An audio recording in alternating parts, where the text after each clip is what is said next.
Ladies and gentlemen, today's guest, one of my favourite guys, to Benny Johnston, who is taking on John Martin Fraser for the Eternal MMA Middleweight Championship at Eternal MMA 83, March 16th in the Gold Coast.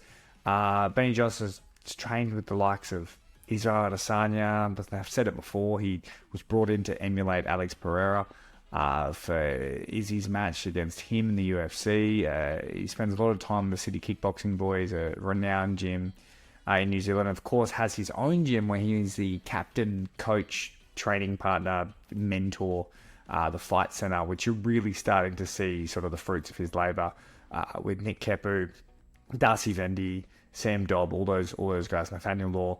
They're just really starting to kind of put it all together.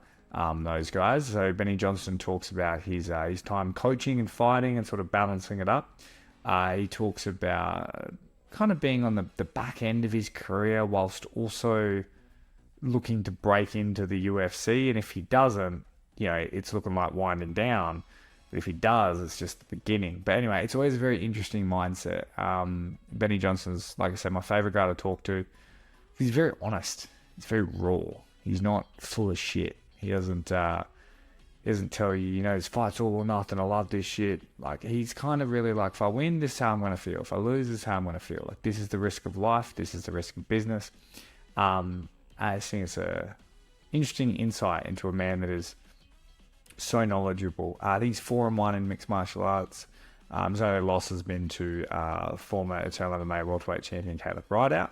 And of course, he's a world champion in Muay Thai. So, he's as accomplished as ever. So without further ado, ladies and gentlemen, Ben Johnston. Ladies and gentlemen, joining me on the show, the man that takes on John Martin Fraser for the Eternal MMA Middleweight Championship, March 16th. Mate, welcome. Thank you. Yeah, happy to be here.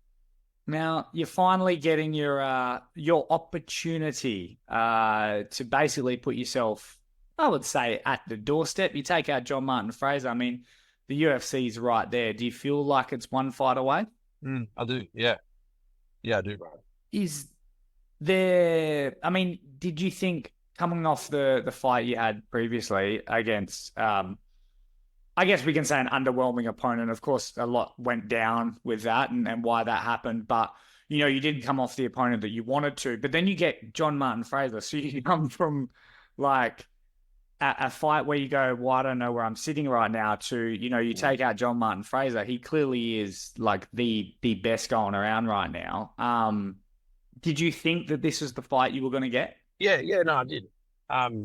Because, fuck man, you got to take into account the 15 years or 16 years before that, it's just one fight with an opponent that you didn't know that much about. It turns out he was very small.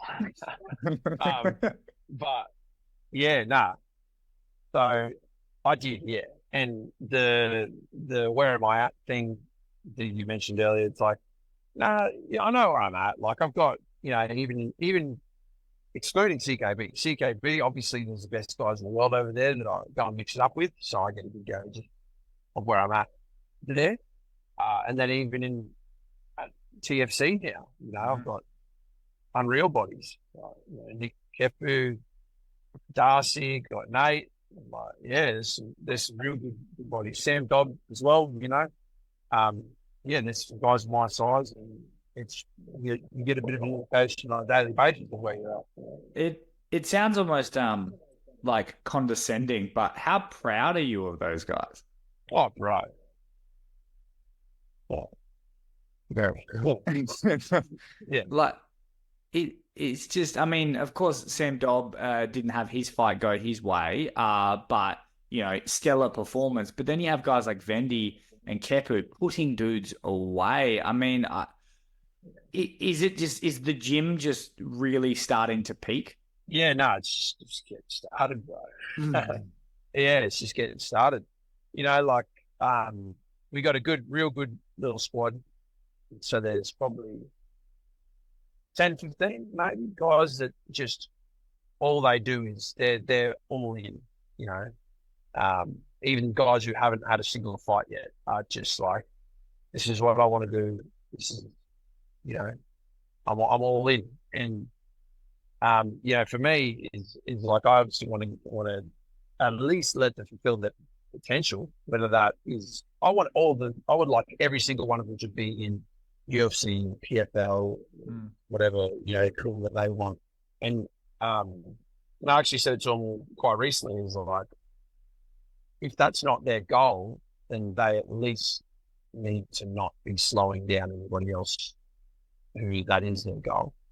But to me, the way these guys are committed to the training just speaks as to that is. Because if you weren't trying to do that, what are you doing? If you go get a job, go earn some money and provide for yourself, or maybe create a career pathway. But these guys are down here broke, most of them, just trying to keep it the dream and make it happen. Yeah, that's actually weirdly one of my favorite things about being around some of the best in the world is like, I now know, like, I mean, when you're coming up and you're at like a sort of low to mid-level gym, you're like, yeah, I could be the champion of the world. And then when you get to be around all these guys, like, I literally know what it takes. I want to do it. But you get to, right. you get to see it. I mean, you would have that as well, especially with the CKB boys. Like, you go, okay, well, they're doing this and they've gotten there. Am I willing to sacrifice my life, all that sort of stuff to get there? And you've made that deal with yourself. You then get to hold everyone else to that standard at TFC. Yeah, absolutely, man. Those guys are letting me come over and be part of their team. It's just been, if like, obviously there's the knowledge and like skill acquisition aspect that has been extremely helpful, but then just to allow me to get the rub, as they say, I think that's probably the most important part. See these guys and see how they're doing. Like, it's just like me. It's just not, Yeah. How involved are you with coaching? Does it get in the way of your career at all? Yeah, but that's all right. That's what it is, Like, I can't complain, bro. Like, it's not. So when we're training, I'm captain, coach, not coach. You know what I mean? I try to share me as a body around, especially with the guys my size, with who's got fights coming up. So it's like, if Nate has a fight coming up, Nate Law, then I'll partner up with him predominantly. If Darcy has a fight coming up, I'll partner up with him predominantly. And then Nick has a fight coming up, I'll partner up with him predominantly. And then I try to mix it up, within that as well. So it's not like I'm just with Darcy all day, every day for, whatever. But predominantly, I'll try and give everyone a bit of a look so I can like put eyes on them because they're right in front of me, But it's actually a good balance. And they're not like, everyone's at a decent enough skill level where I can be like, okay, here's the concept of what we're doing. Away you go. Just go and get some reps in, and we'll come back in 25 minutes or something like that, and I'll watch you have a go at it. Okay, you're not doing this, you're not doing that, you're not doing that. All right, so you got that to work on now. Away you go. Next two people. Okay, you're doing this, you're not doing that. Okay, sweet. Away you go. Next two people, you do this, and I'll just take 10 minutes to watch everybody, and then I'm back at it, and I'm worrying about myself. Where it does start to get a little bit difficult is time management. I've got to be everywhere. On the weekend, for instance, we had our boxers compete at novice titles. So I had 7 fights I had to try and get to over the course of the weekend, and I ended up not making it for 2 of them. I had someone else that could help out because I had to shoot down a beat down. So like Friday to Sunday was at the Gold Coast. Then I had to also have my last hard session on Saturday. So I was like, just trying to be everywhere. It does get in the way a bit, but I've finally just come to terms with the fact that that's what it is.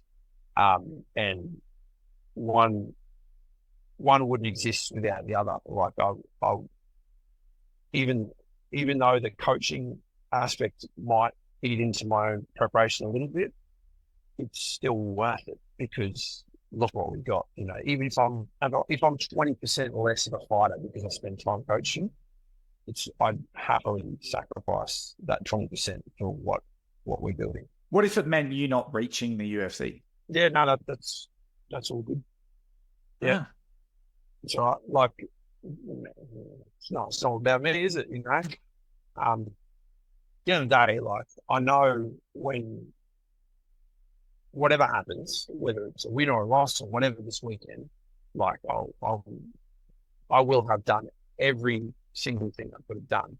You know, like with what I've been allocated in terms of time and resources, which I do have some good resources. You know, the student's awesome, the team's awesome. You know, so I'm not like saying I don't have enough help. I do have enough help. But yeah, so I'm content. You know, I think I'm going to win, but if I lose because of whatever, no, it's all good, man. It's still worth it. You know, even with a loss, I'll take that loss and keep this team. You still, I mean, I guess that we're touching on losses and wins. Are you kind of one more loss and you're done your fighting career, or are you going to fight till the wheels fall off? No. I'm one more loss down done for sure. Yeah. So bro, because what happens if I lose? If I lose, it'll be all right. I've got to go. If I was trying to make UFC, which I'm UFC. I'm like PFL, amazing. You know, that's really good. But at the end of the day, I want to try and be where the highest level is, and that's UFC. And I don't have time to go and mess around in PFL for another, how many fights and whatever. The years will just get away from me, bro. You know, where our window of opportunity is so short. So if I don't win, I'll have to go and get like another 3 or 4 fight win streak or something before I'm sort of back in the picture. And I don't have that time. I'm pretty keen to start a family, to be honest, bro. And I'm holding off on that to just see what happens with this UFC thing, and I'll probably, while I'm in UFC, I probably won't start a family. I don't know what's going to happen, but while I'm in it, I probably wouldn't do that just because, again, time, but something's got to give, and I don't want it to be like, I don't want to be not present enough or whatever, So yeah, and long story short, if I lose, I'm calling it a day. But if I win, we're going. We're fucking going, bro. Do you feel that it's, where some people might say maybe you've got half a foot out the door, or do you not feel that? No, I think I'm realistic with it, bro. Like, I think that the urgency of, like, I just want to make a real good run at it. Like, when you're 21 or 22 or even 26, 27, it's like you can mess around a bit. And I reckon I probably have made the mistake of doing that a little bit. After I won my world title in Muay Thai, I sort of took a couple of years where I didn't do anything. I didn't fight for 3 years, and I was sort of like indecisive. Oh, maybe I'll go to boxing, and maybe I don't know what will I do. I'll try and get this unification. So I won the WBC, which is like the one in the world title. So I'm like, oh, maybe I can go start picking up some other belts around the place, and nothing was that exciting. Even boxing wasn't that exciting. The game itself just seemed to be too political, and it was like, yeah. And then I go, all right, well, maybe I'll go to UFC, or maybe I'll try and aim for that. But that took like a couple of years for me to sort of realize that that's what I wanted to do. And then it's like, well, fuck, I've got to go, But when I was late 20s, I didn't feel the urgency because it just felt like I had forever. Yeah. You know what I mean? You're like, no, I've got time. I'm still young. And then all of a sudden you're like, shit, I better make a move, And since that's happened, it's been all systems go, man. I've been so far in on this thing. You wouldn't believe the money and time and investment. Like, we've got this business that my business partner, his investment. I'm like, him and we've got, some good staff. They run this thing so that I can chase this while it's still there. And this whole thing is it's huge, not just my behalf, but even like I said, my business partner believing in me to like, you can go for it, bro. I'll back it to the hills, So yeah. So we're talking. Not that I think it's going this way, but if we're talking loss, we're talking gloves down in the middle, you're out. Oh, I don't know. Maybe. I haven't thought about that. I'm not visualizing that, man. No, I know. It feels weird. It feels weird, but Yeah. No, I'm not visualizing that.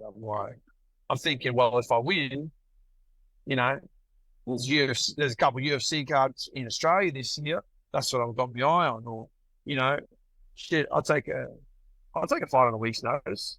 Like, give me a week to make weight. All good. I sort of walk around low 90s all year round. So if UFC said, hey, someone pulled out yesterday and the fight's in 8 days' time, I'm like, sweet, book me a flight. Let's go, you know? So that's sort of where I'm at.